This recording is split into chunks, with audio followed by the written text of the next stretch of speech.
Okay, we are live. Hi, this is William Ramsey. Welcome to William Ramsey Investigates. On today's show, I have a very special guest, returning guest. His name is Austin Wade Picard. If you've been listening to my show over the last year or so, he's been on 7 times. I think this will be his 8th show. We've done 4 shows on Mockingbird. We did one on the occulted Delphi murders, also a very well received one. One of my most listened to episodes was about the Solar Temple in France, kind of in the Francophile world. And then we also did one about the Catchers in the Rye, these strange kind of programmed assassins and their interest in the Catchers in the Rye, which is really factual. It's not really believable. But I listened to his show and follow him on social media. He's been very busy. He also was feeling ill, so he's kind of feeling better now. But I listened to his Atlanta child murders. I've done a show with George of Cavdef. But there's so much in this case. It is so weird when you really look through the whole thing. It happened between 1979 to 1981. And I think the number was like 27 kids or 28 kids. But the story that they're telling us about this case, no way. It just doesn't fit up with the facts. And there's very sketchy facts. But Austin can talk more about that. So Austin, welcome back to the show. Man, thank you so much, William. Obviously, every time I get the chance to come on, I couldn't be more grateful. So I appreciate you as always. And with this case in particular, I had no idea what I was getting myself into. Honestly, when I just kind of breached the surface, I kind of followed this path that naturally seems to occur in terms of like these investigative threads that reveal themselves over the course of some of these other episodes that I've covered. Specifically, I think honestly, when I prioritized the Marc Dutroux case, like that sent me down this sort of investigative rabbit hole into this enterprise of snuff films and these child, trafficking organizations that unfortunately sort of provided this sinister window into this very well established, what seems to be just the most, if you're talking about the most vulnerable among us who have no protectors and seem to be the priority targets of these very well established networks, that is very obviously a window into the pedophile underworld, right? Which in my mind, it seems like the usual suspects that rise to the level of powerful influence and seem to surround many of these cases and provide and facilitate the cover up in many ways as well. It begins to seem like it's a smaller circle at the higher levels, right, of these networks and they seem to overlap more than I ever could have imagined. And that's where, right, you seem to witness things like John David Norman and the Odyssey Foundation, right, and how that sort of connects to North Fox Island, and how potentially you have the Hermes publication where this is like a pedophile publication that's legitimately an underground, seemingly they're promoting many of these sinister sexual proclivities as like a what looks like a sort of pay for subscription model, pay for your specific sexual proclivity. And at the higher levels, you could even sow yourself into the inner circles and potentially attend human hunting parties on North Fox Island, which is just like, when you get into just even the conceptual outline of how this underground well-established network exists, it starts to destroy the naive veil that we all unfortunately have. It becomes pivotal to remove at a certain point, because I feel obligated to kind of spotlight many of as far as just these specific representations of, first of all, I feel like it's an attempt to give a voice to the voiceless, which so many people seem to not want to wander into these areas of interest because it's so paradigm shattering. And I think that's another aspect of cases like Atlanta, where it becomes you're basically given a choice.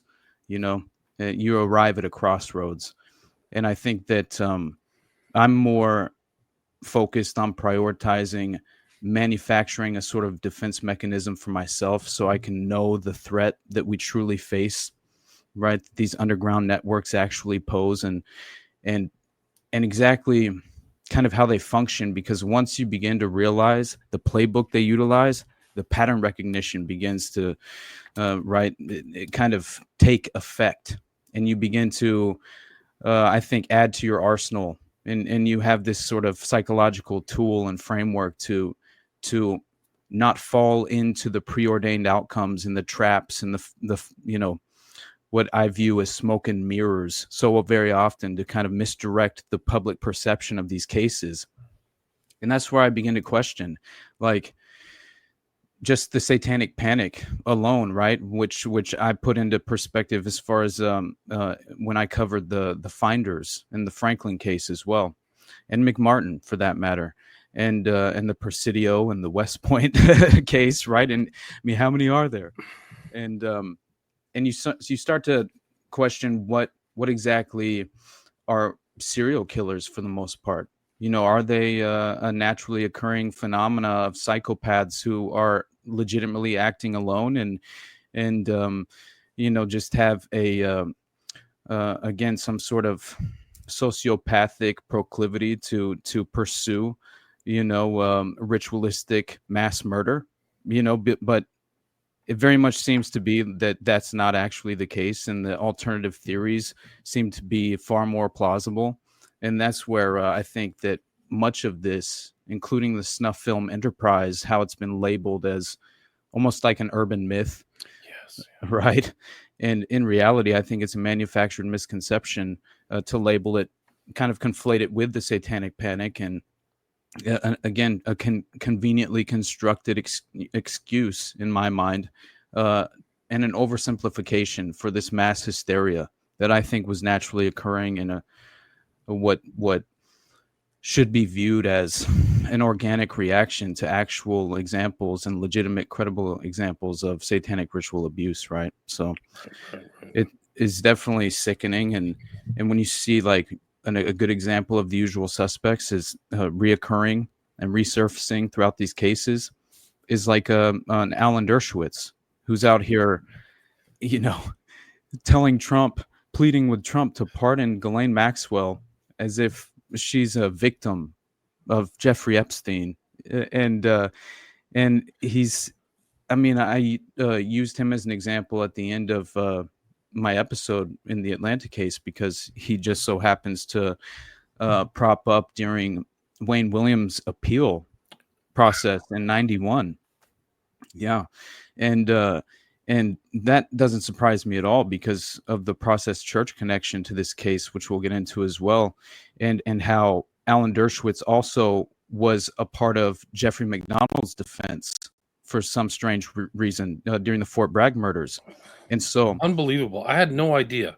Fascinating, that right? That is off the charts. That's just mind-blowing, dude. I had no idea. And in 1977, when all of this is occurring, he feels the need to defend the legality of privately screened snuff films, right? And I mean, he apparently, he says, provided the victims featured in them had been murdered overseas, he's perfectly willing to defend the legality of these screenings. And I believe it was during a public debate that he would say that he himself would not deny the right of a movie theater to exhibit a snuff film provided it was not filmed within the U.S.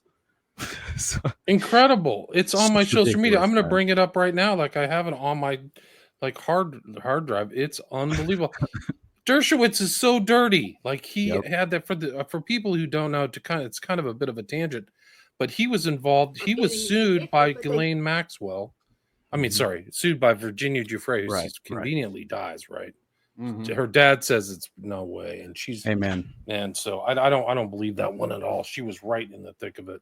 What do you think about the abuse with her husband? They were divorcing, and allegedly he's a jiu-jitsu trainer, and that she met on some mission to Thailand that Jeffrey Epstein had put her on, and Ghislaine had sent her there to bring home and procure some Thailand some sort of Thai prostitutes, and and she meets her would-be husband there, who's apparently this expert in martial arts. And That's how she got the name Giuffre, right? So she's really Virginia yeah, Roberts. exactly. And there was all this.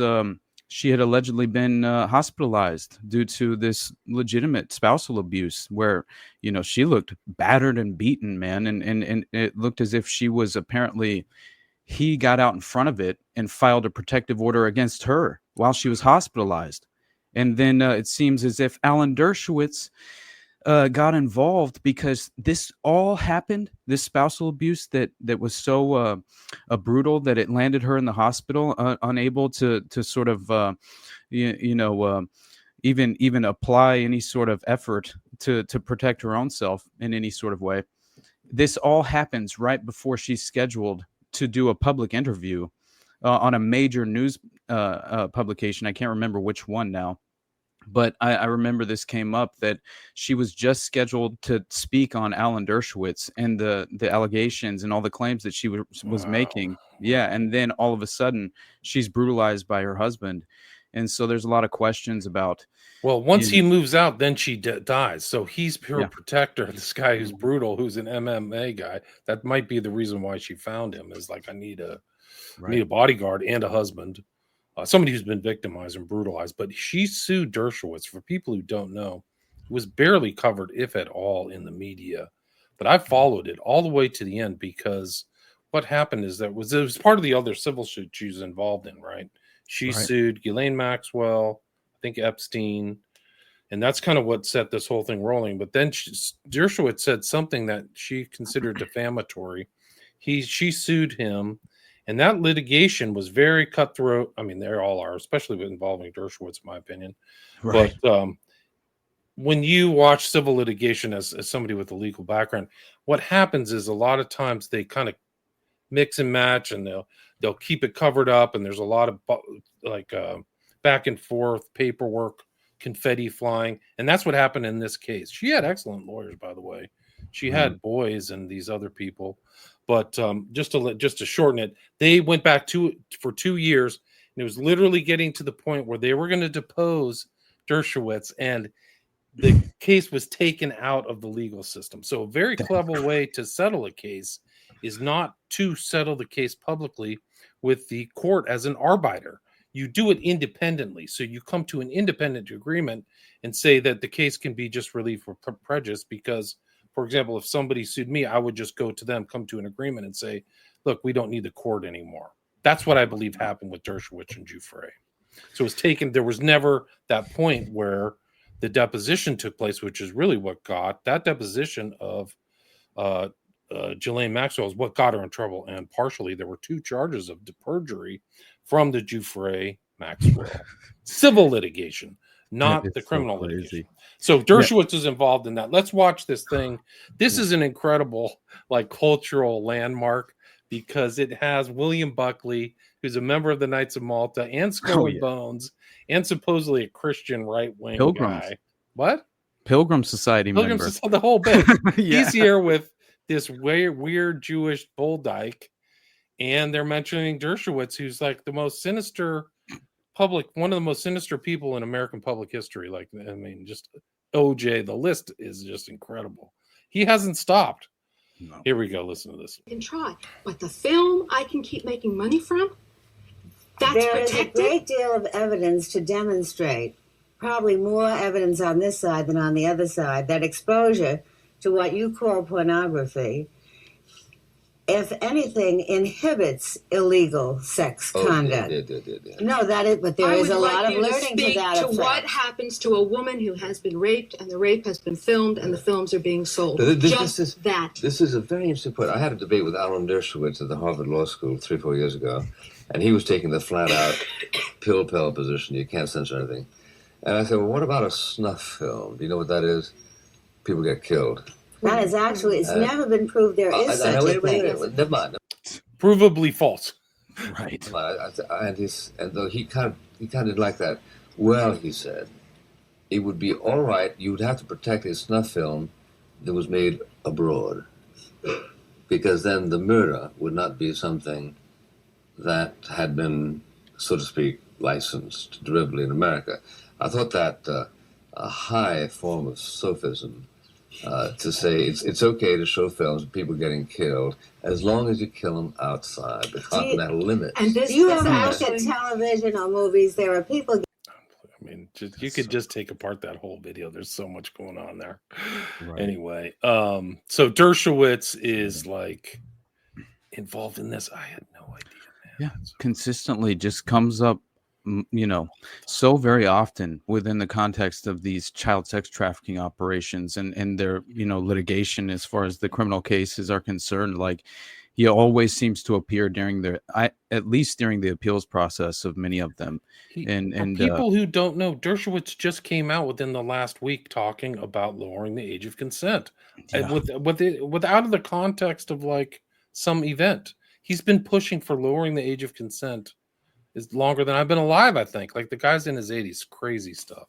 It is. It really is. It seems like he is definitely tasked with at least helping with the legal aspect, the legality of facilitating the cover up for many of these networks. And I think that he just has to be one of the, it's very clear and obvious that he's one of the top, as far as what they would consider kind of like using his skill set in order to come in and help kind of like bridge this ridiculous sort of narrative into the public consciousness. It's a strange occurrence that I consistently witness in regard to him specifically. But in terms of snuff films, like, we have so much, just ridiculous evidence that proves out the fact that snuff films have existed for far too long. It's honestly disturbing as hell to be able to kind of like prove this fact out in terms of like, not only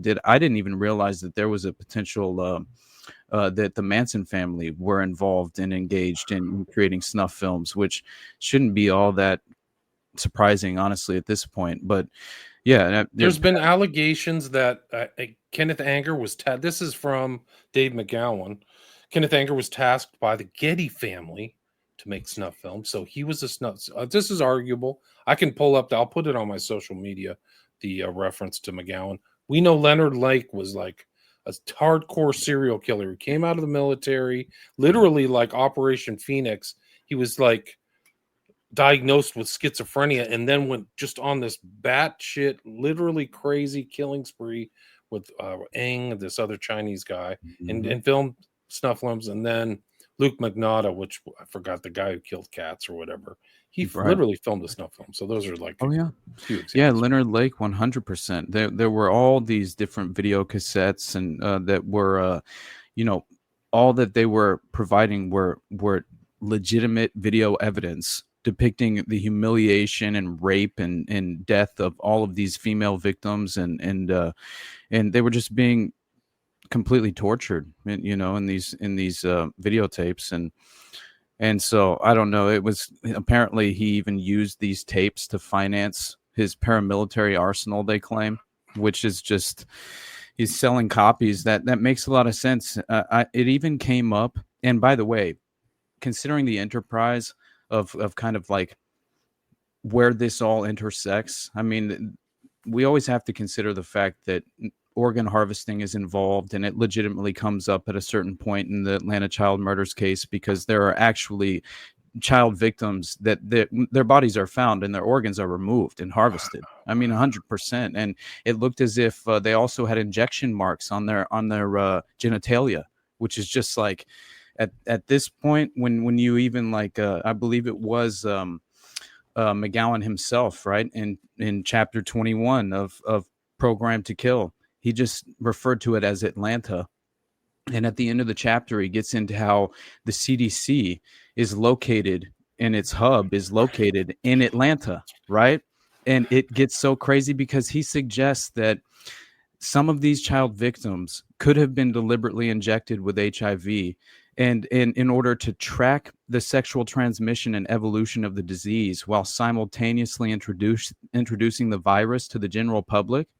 And this was all apparently intentionally from a strategic leak at a covert domestic mouse biological weapons laboratory that links back to Dr. Mary's monkey and David Ferry, which I thought was so Wow. crazy. Yeah, That is absolutely crazy. I talked to Ed Haslam this year, so holy smokes. I mean, this whole case is so crazy. I'm telling you, man, like that specifically blew me away, especially considering the when you get into the satanic cult connections to the Atlanta child murders case that come in the form of this criminal witness informant named Shirley McGill, which you could put directly in parallel. Her story, she's Helena Stokely from the Fort Bragg murders, William. Like it's the same story. You know, she claims to be a bookkeeper, which is a little bit different, but still she's initiated into the group. And she claims to have been a bookkeeper for the cult organization. And her boyfriend was named Parnell Traham. He was a cab driver from Miami. And a part of the operation, this is sort of the tie-in to the drug trafficking that was going on at the time, and how we can point to legitimate evidence where this enterprise is very layered in its operational scope. And that's what I think people need to understand. So it's crucial to realize kind of how these networks seem to function effectively. And it's very interesting because it just mirrors that of the Son of Sam case as well, which it's another snuff film allegation too, by the way. Exactly, man. Yeah, exactly. There is a direct allegation of snuff films involved with the Son of Sam and Roy Radin, by the way, which brings in the Cotton Club murders and the Lyndon LaRouche movement and Larry Flint, the pornographer. Yes. He gets shot in Atlanta and put in a wheelchair. I didn't know that. It's so crazy. Dude, he claimed, do you know that he claimed his shooter was a hypno-programmed guy? Franklin was? Yeah, he claims that there was some kind of mind control thing involved in his shooting. That's another show we'll do. It'll blow your mind, dude. Like, that is so nobody funny. ever talks about that in public, but Flint's like, there's something wrong with Franklin. He was a neo-Nazi. Like, it's so wild. That is amazing because Larry Flint comes up more than once in this case, and I couldn't even believe, honestly, the connections there. But with the Son of Sam Roy Radin connection, it's so interesting because Berkowitz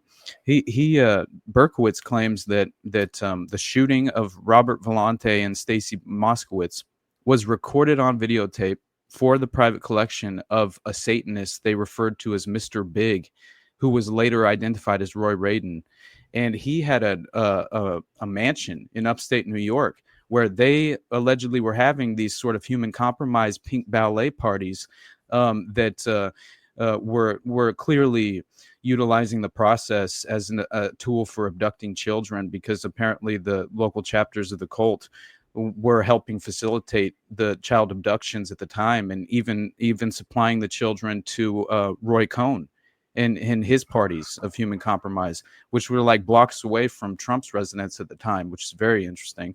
But it's definitely, I think, when you see how legitimately tied in this network is, and you'll get to witness the very small knit group of predators that seem to be like, obviously they have a common purpose in helping with the cover up, because at a certain level they don't want to ultimately reveal the network. And so even when they are compromised in terms of a criminal case, they'll provide compromised attorneys that clearly it comes in the form of one of the attorneys for Wayne Williams. Man, this gets crazy because it turns out that she was already had been the attorney for Michael Thievis, who was a known and well-established pornography kingpin in the area at the time. And it's a little bit disturbing as far as the connections to apparently her involvement with his legal case, because it's that, to me, there's no way in hell that is a coincidence, right? In my opinion.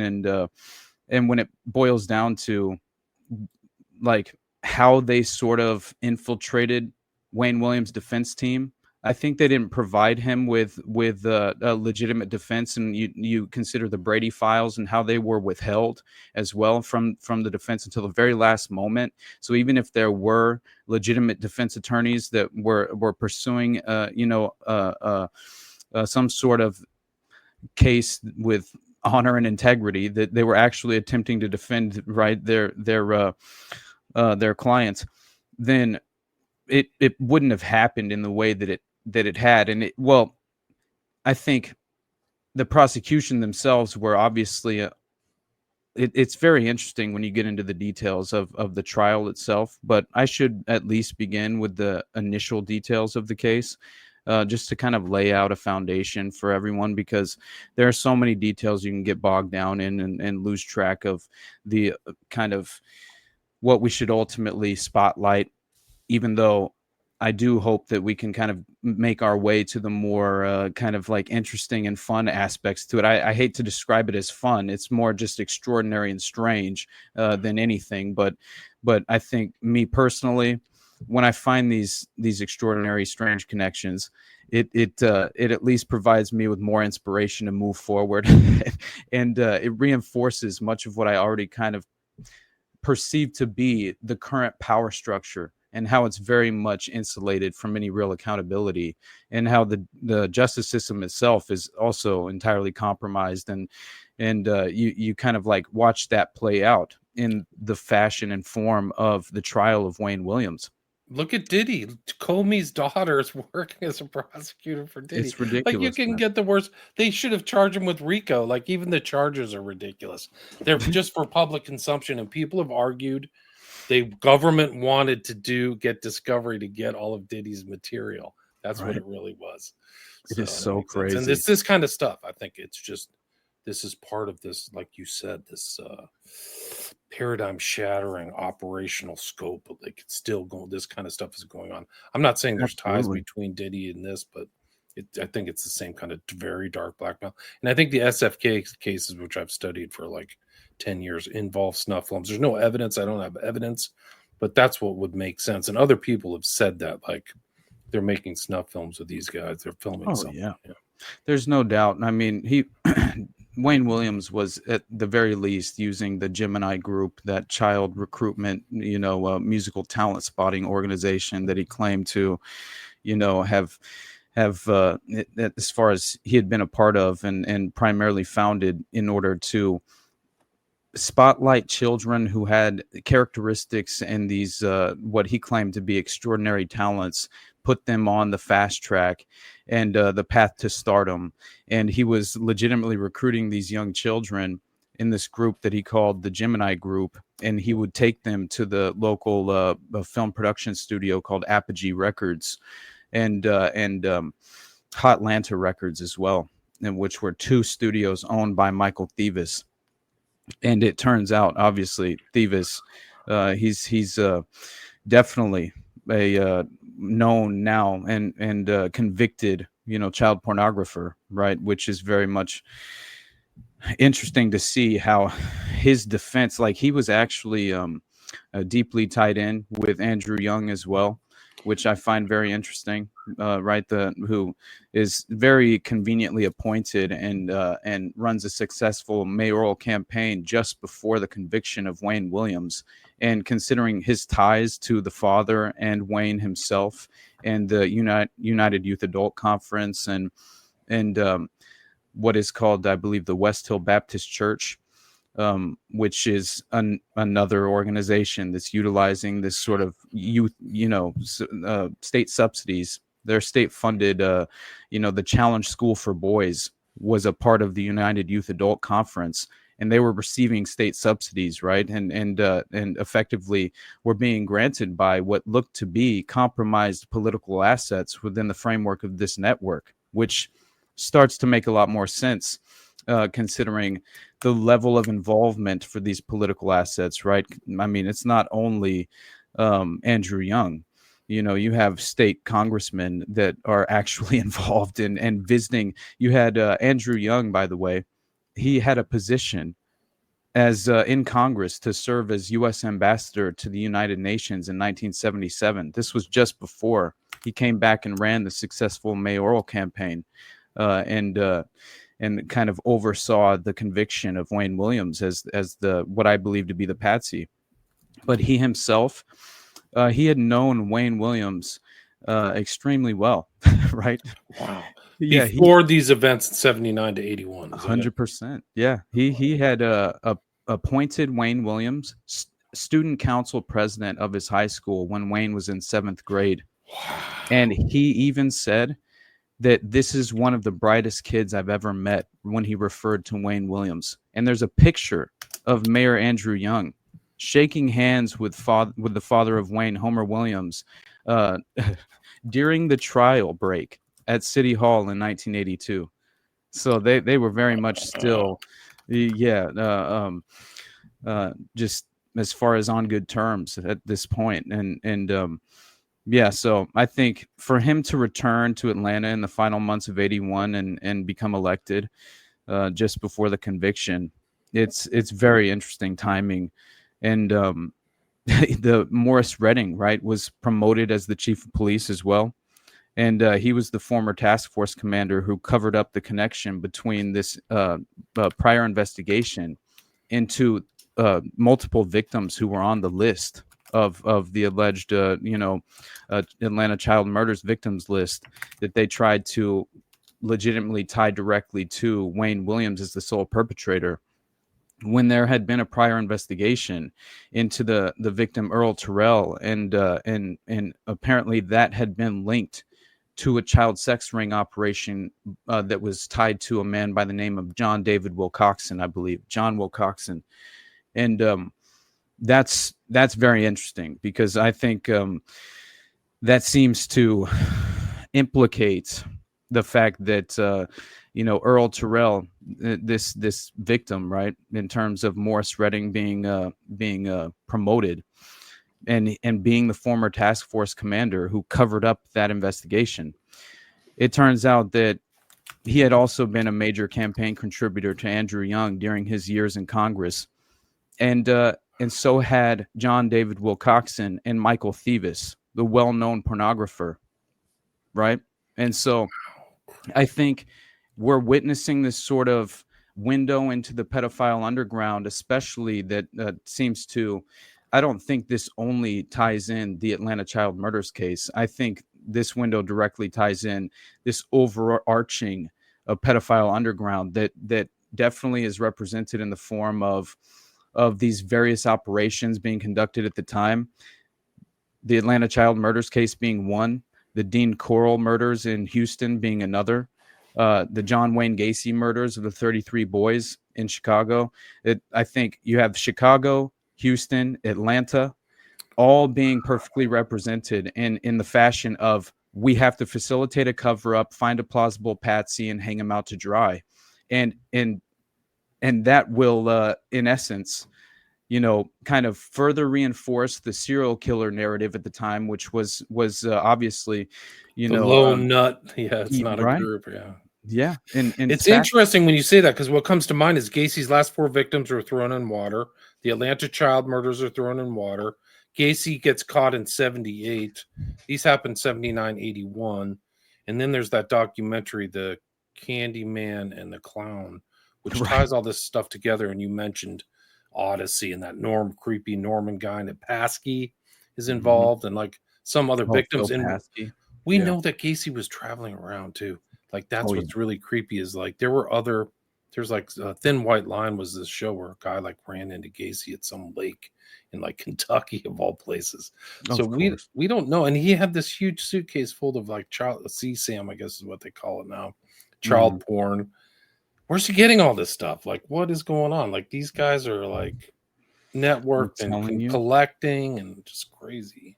John Wayne Gacy was directly tied in with the Delta Project, right? And that's what's so crazy to me, is that he has all these political connections, and the JCs tie in. He was involved not only with this what's called like the junior.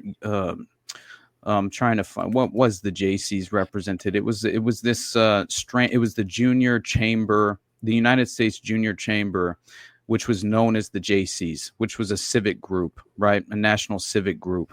But this is a strange, very strange coincidence, because not only was John Wayne Gacy named outstanding vice president of the Waterloo JCs in 1967, but Ed Kemper also happened to belong directly to this organization. And so, and it turns out that whenever Ed Kemper goes to this federal medical facility, or mental facility, the Atascadero State Hospital, basically he comes out with this strange sort of mentality. He now seemed to have received some sort of programming to some extent, and that's where I think you have also this interesting connection to each of them. Kind of like developing multiple personality disorder at a certain point. Right. That's what happened to Lake. Yep. Lake went into the military. All of a sudden, he's a paranoid schizophrenic. That's so like crazy. It's unbelievable. That's what they did. I was just researching Sirhan. They did the same thing to Sirhan. Somebody's like, no way. There's no way that did it. That guy, this is so crazy. Like just doing this research, because when you bring up Kemper, then there's Mullins and Frazier. They're all killers from there. And they all did a lot of LSD. They were tied to Atascadero. Yep. And they're tied into these cases that I just did with Todd Wood. Guys are at Atascadero. They're all at Atascadero. And there's all these weird MK Ultra people around there in California and stuff too. Rabbi Maurice Davis. He comes up in the context of, this is so crazy.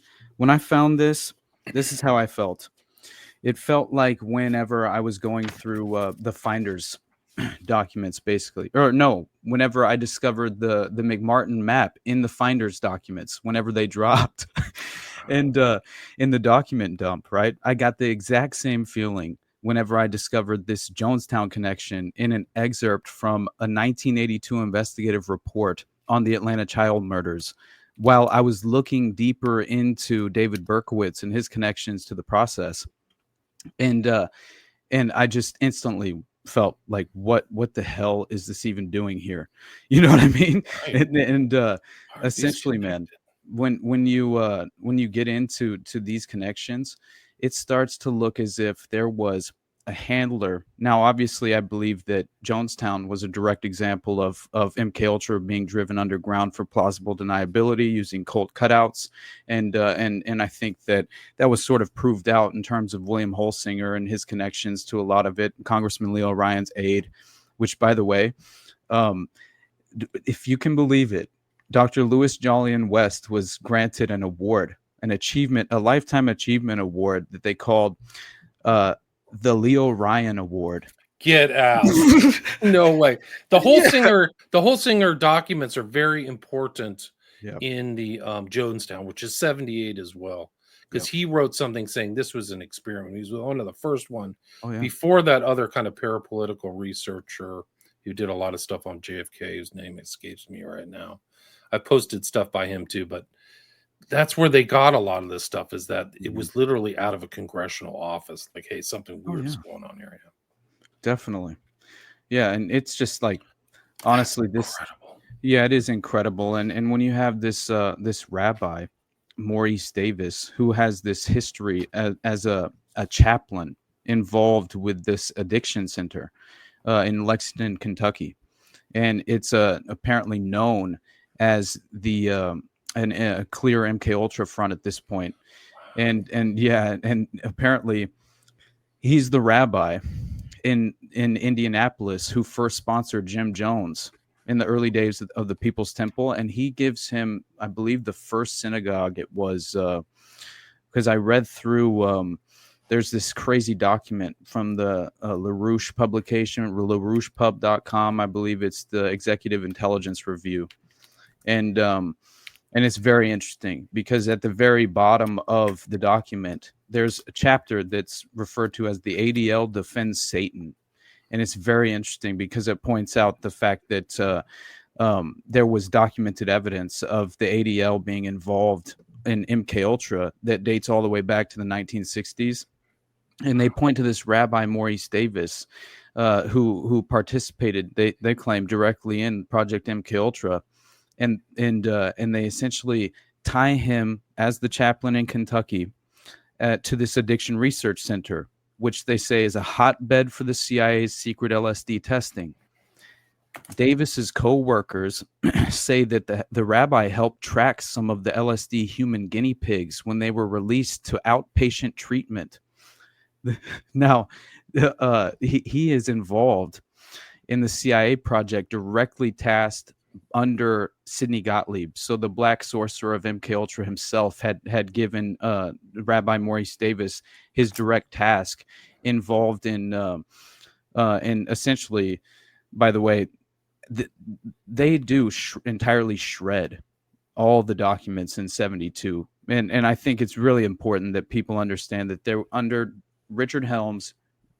He ordered the direct destruction of thousands of MKUltra documents and other, obvious covert operational documents that would have proven so much of the extent of what they have been capable of and what they have.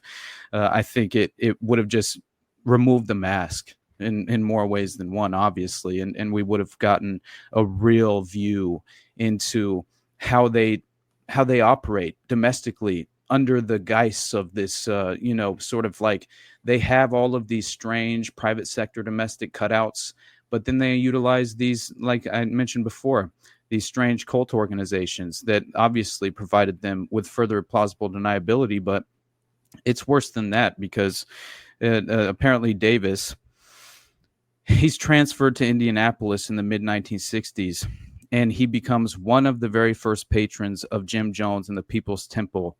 And he also, it turned out he apparently helped form what they described as the Anglo-American Occult Bureau Project. What? What's that? Insane. What is that? He's joined in this effort by an Episcopal priest, a man by the name of Bishop Paul Moore. Apparently, this is offspring of the Patricia Moore family that has heavily funded the ADL over several decades. And Moore later moved to New York, apparently, where he presided over this Cathedral of St. John the Divine, a notorious center of New Age and outright satanic cultism, as well as domestic terrorism. And so, yeah, it just, again, it ties in so much of like this. I believe the Son of Sam was another version of kind of like covering up international drug trafficking in many ways, but also sort of facilitating it. And it's Iran-Contra. It truly is. And there's a direct Iran-Contra connection to the Atlanta case, which, is absurd. But the only last point I have to make on Rabbi Maurice Davis is that, and I think it's important because it turns out that in 78, right, just as the ADL is launching this massive campaign branding Lyndon LaRouche as an anti-Semite, which the Lyndon LaRouche movement is such a strange connection to the satanic underground as well, these well-established organizations. But it's interesting because apparently this rabbi Davis and Moore in Indianapolis, they decide that they're going to outright sponsor Jim Jones onto a number of community boards, and Davis personally arranged the sale of his own synagogue to Jim Jones and arranged the mortgage for what would be the first People's Temple. It's just incredible. So these guys all have handlers. They're all connected. There's so much high strangeness. It never makes it to the public outside of Jim Jones's friends with Dan Mitrione, like Operation Condor, torture, and all this crazy stuff. And also a CIA agent by the name of Dyer, who, like, Jones is recorded in the end of the time when they were wrapping up Jonestown saying, "Get Dyer out of here." Yeah, it's so like nuts. I mean, you cannot even write this stuff. It just doesn't make it out. It's really the true story of all this.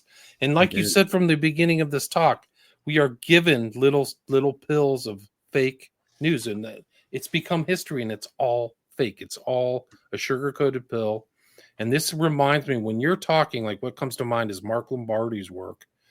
People may not know, he's kind of been lost, but he was a great artist, and he really would just spend time drawing circles and connections between this. It's like a vast conspiracy. And one of his most famous pieces is the Iran-Contra, because he just distilled it all. Instead of looking at a book where you have to turn the pages and all that, You can actually look at something like a tapestry or a big thing and just go look at all these people connected to each other through all these connections, because it gives you a conceptual kind of, like this thing you're talking about, this kind of paradigm framework or something to see how vast this really is and how we gestalt things, and we want to put things in a comfortable little box too. So this is just called the Atlanta Child Murders. It's not that it's some kind of crazy, vast trafficking pedophilia snuff film with involving Satanists and like pornographers. A lot of these pornographers, man, they have like acceptable pornography for like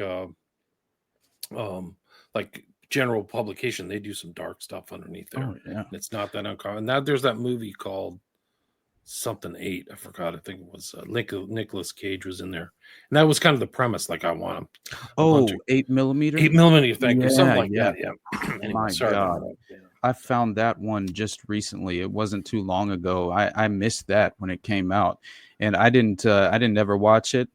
But in hindsight, what did it come out in 1999? I think, and I just thought, like, fundamentally, like as far as a psychological construct, introducing this to the general public, just as a theoretical understanding and a potential, like, just as a potential idea that this could be a possibility.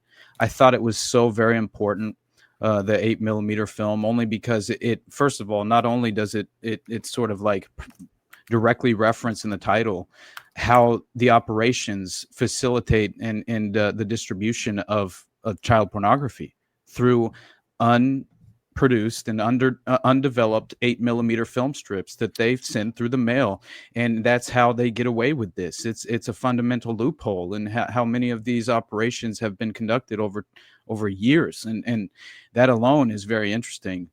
And the idea that I think it was very important to just introduce, like I said, to the general public, because of the connection and conflation to this sort of urban myth that it had been subjugated to in many ways, as far as like the average person and their sort of interpretation of the existence of this sadistic, sinister enterprise. Like that's but the reason that I mentioned that whole Rabbi Maurice Davis and Jonestown connection is because, like I said to begin with, it comes from an excerpt from a 1982 investigative report on the Atlanta child murders, right? And this is all tied in with the Shirley MacGill claims, right? That she had definitely made in regard to the satanic cult organization implications and allegations, but yeah, Maurice Davis, he was directly connected to the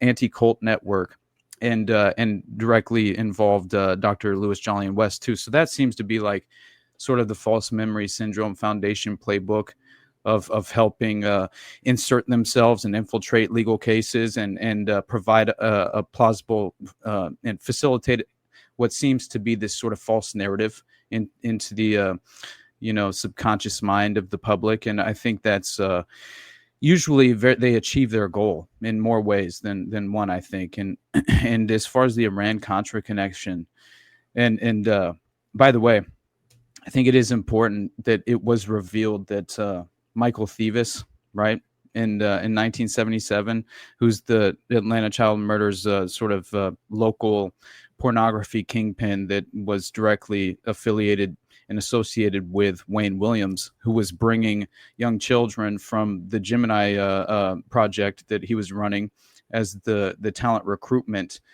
group to the Apogee Records and Hotlanta Records, where they were filming child pornography. Well, he just so happened to funnel $150,000 to Andrew Young in exchange for arranging a prison transfer to a federal medical facility. Now, it gets even crazier than that, because apparently he had written these letters to the head of the Federal Bureau of Prisons, and the last of which happened to have been dated in February of 1977.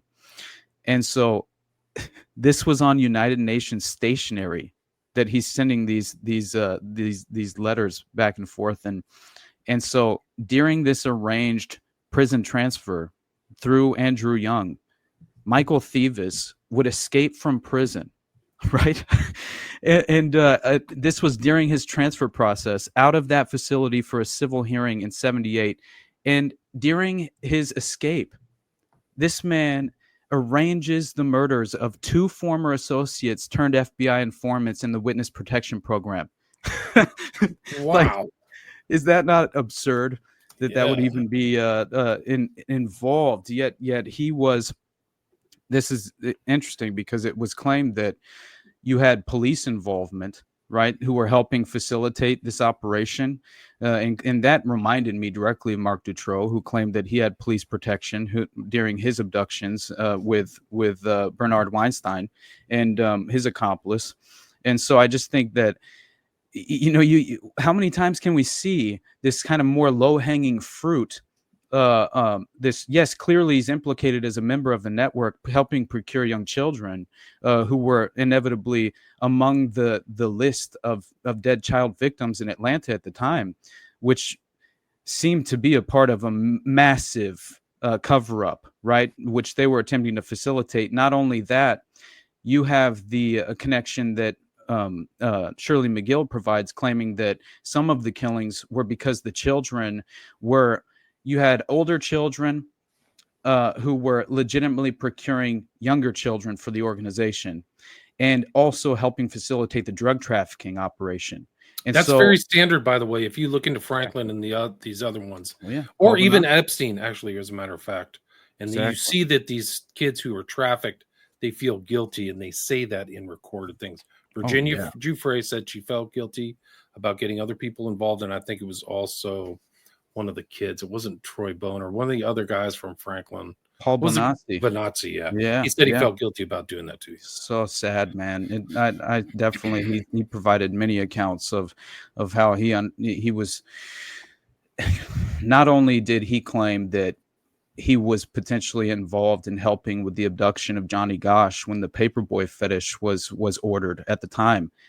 He connects Michael Aquino directly, saying that he was running this operation, helping facilitate it through Offwood Air Force Base. He saw Larry King.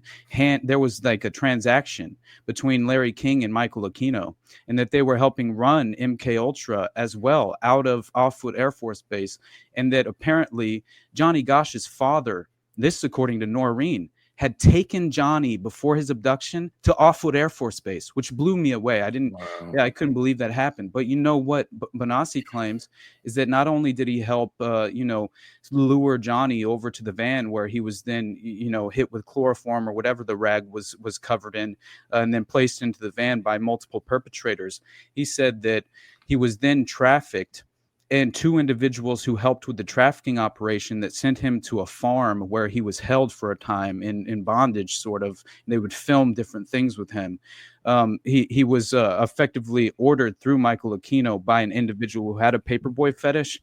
And Bonazzi said that John Wayne Gacy was one of the perpetrators who was involved in his abduction, which just blew my mind, because it went to show that not only do we have obvious connections to the Franklin, apparently the Franklin organization, as far as the Franklin network, they were purchasing children. They were purchasing abducted children from the Odyssey Delta Project, the Odyssey Foundation.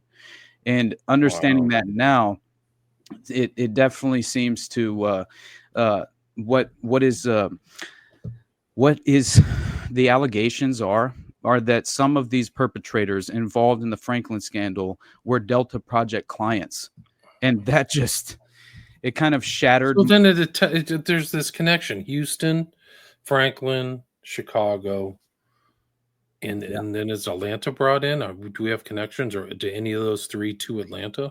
Oh yeah, it was. So then they're all connected. Okay, so Michael Thievis and the child pornography was directly connected in with the Odyssey Foundation and the Delta Project, because the Hermes publication was the child pornography publication that was promoting all of this, and it was underground but being facilitated privately, and it turns out that they're directly involved with the Odyssey Foundation, and you have members of this overarching organization.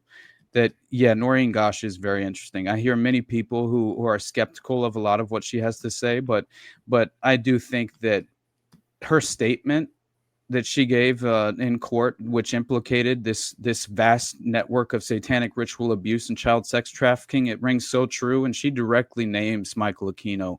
She claims that, you know, he was key. The colonel was key in fundamentally running Project Monarch, which they claimed was this essentially trauma-based mind control on young, influential and vulnerable children. Have you read the non-published? I think it's from Search for a Manchurian Candidate. There's a whole chapter on Aquino and what they were doing at Offutt. It's incredible. Like it's not published in the book that's on Amazon, is my understanding. I'll try to post that if I can. That is so crazy. They were doing the same kind of stuff they were doing in Clockwork Orange.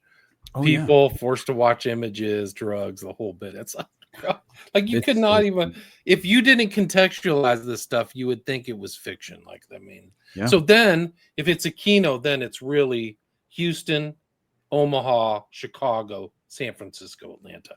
It's a vast conspiracy, just like Lombardi.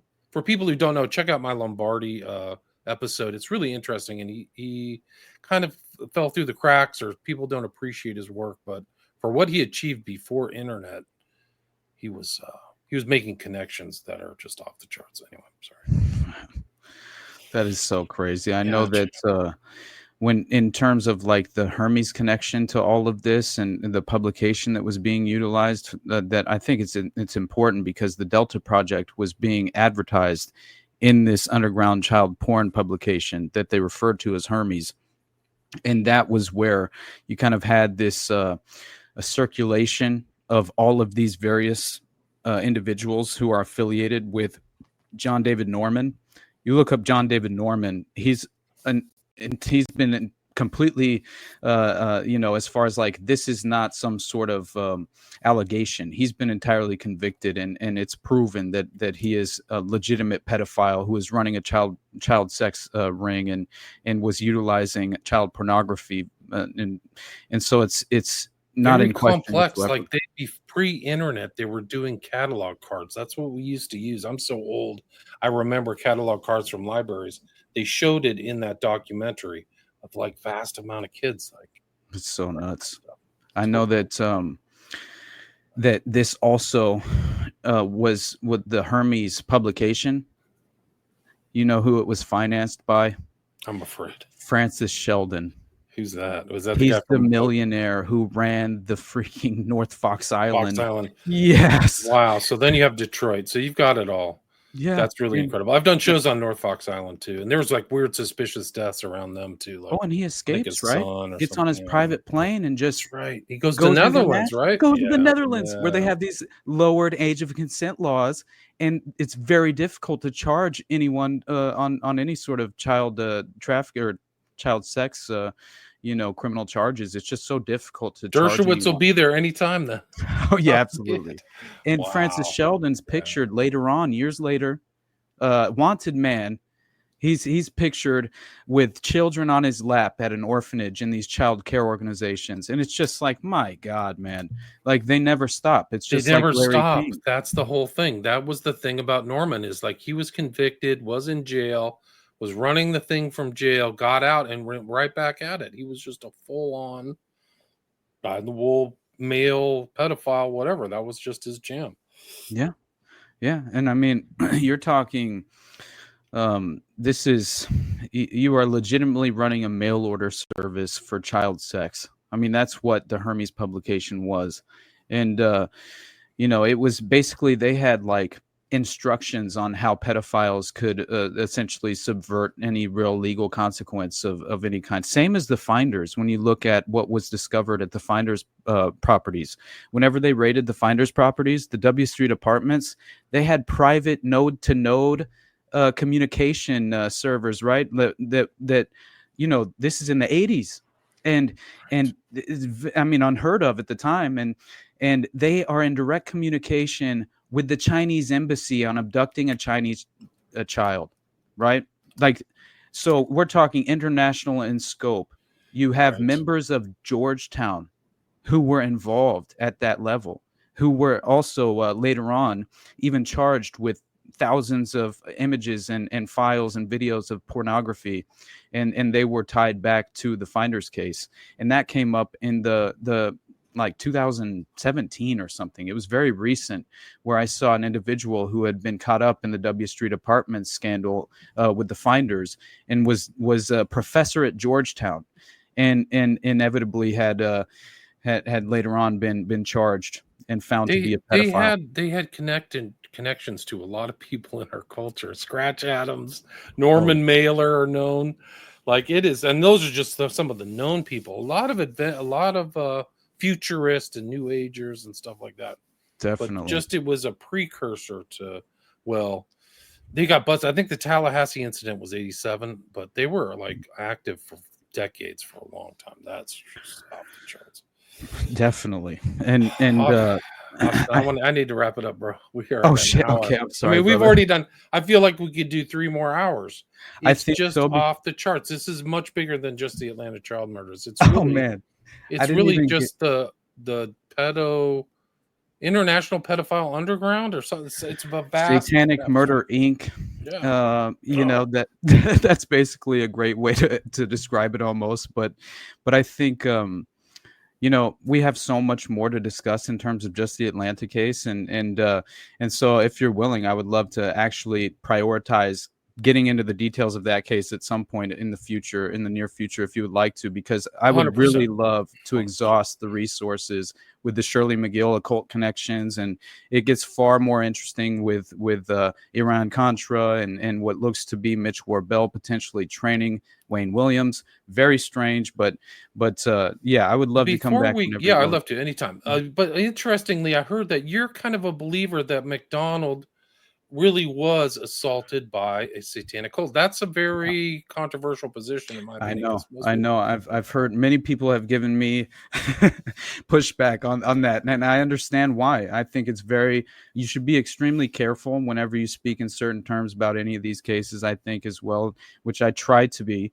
But at the same time, like after really getting into Fatal Justice, which was a counter publication, a counterpiece to the Fatal Vision, which very much kind of, I think, when you get into the reality of how that was sort of essentially you had his conviction happen during the process of forming the book, to where it became where it gets very interesting and with more details involved, but it turns out that the publisher was not interested in selling a book that had anything to do with his actual innocence due to the recent conviction. So they changed their mind and said, you have to give us back the advance, or this is the framework of the story, which means we sell him we sell him completely out. And also, I think there were direct connections to the involvement with the individuals who ran the publication, which that comes up. And I think in terms of Helena Stokely and Prince Beasley, who was the local police narcotics officer and who was the handler of Helena Stokely, he worked for Fayetteville, North Carolina Police Department, and his name was Prince Beasley, and he ran certain criminal informants, and Helena Stokely was one of them, and she was definitely at the McDonald's residence that night, in my opinion, and I think at least 3 others, if not potentially 7 total, were even there. We have neighbors who legitimately claim they witnessed these people in white robes with candles. We have foreign candle wax found on the crime scene. We have it gets so much more interesting because I think it was her initiation was a fertility death ritual, and that he had been causing issues with the heroin distribution from Fort Bragg, and so he had gotten some of the individuals who were involved with the local chapter convicted, and they got jail time because he had a policy. He was called a golden boy by even people, the brass that were on Fort Bragg. He was unwilling to turn a blind eye to this insane increase in heroin overdose at the time, which was obviously due to the facilitation of the cadaver connection. And right, it's 1970, right? So it's right there, right after Manson, Vietnam War. 6 months after the Manson murders. Yeah. Wow. And then they try and conflate it as if it's a mock ritual Manson murder style. The first reports were satanic cult involved. Like, legitimately. And so I think once you realize that the military police, all the MPs were effectively compromised due to the covert operation being ran domestically, it came down to Jeffrey McDonald or this potentially being exposed to the domestic public, and they weren't willing to allow this. I'm not surprised if that's true. That they went after Stokely too. They went after her personality. She died suspiciously. Yeah, they character assassinated her and then assassinated her. It's wow, crazy. It's really crazy. Like, I mean, that's a whole nother case. But there's so much was going on in 1970. Even in California, there were just like these satanic murders. I just covered 2 of them with Todd Wood, and so you see this nationwide thing of things really dark. I mean, to me, it's super dark. It's much darker than people may think, but absolutely, man, there's a lot more to talk about. What have you been working on, and where can people find your stuff and reach out to you? Man, I've been trying to get my feet back on the ground, honestly, since I got back in town, just due to the illness and everything. But I also had a vision of pivoting away from some of the child abuse networks for at least an episode or 2, just to kind of cleanse my palate psychologically, because it's definitely it starts to the darkness. I don't like to dwell too long on some of the more sadistic details that unfortunately you have to expose yourself to when you're investigating some of these networks and cases. And you know, I think like I said, I feel obligated to continue to pursue this, and so I will not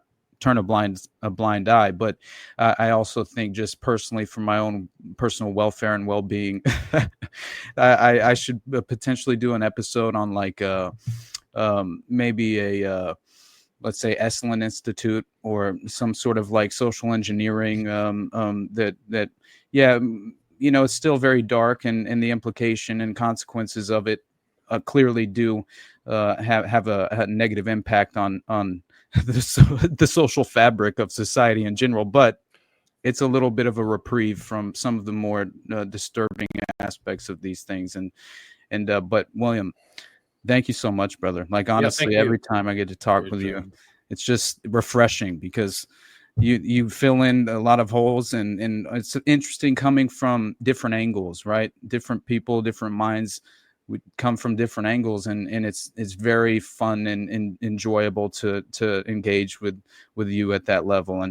And I just got to thank you as always. And we're going to have to make a point, though, because I definitely do want to do the Atlanta case a little more justice. We'll get it done.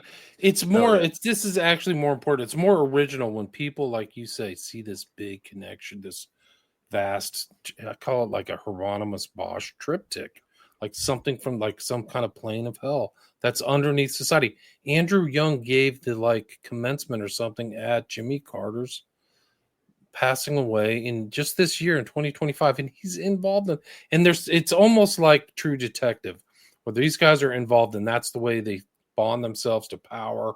And it's much more common than people who aren't involved. William, you bring up, understand now. You bring up Carter. I promise you I won't go on a tangent or anything, but a note on that because specifically Jimmy Carter, right?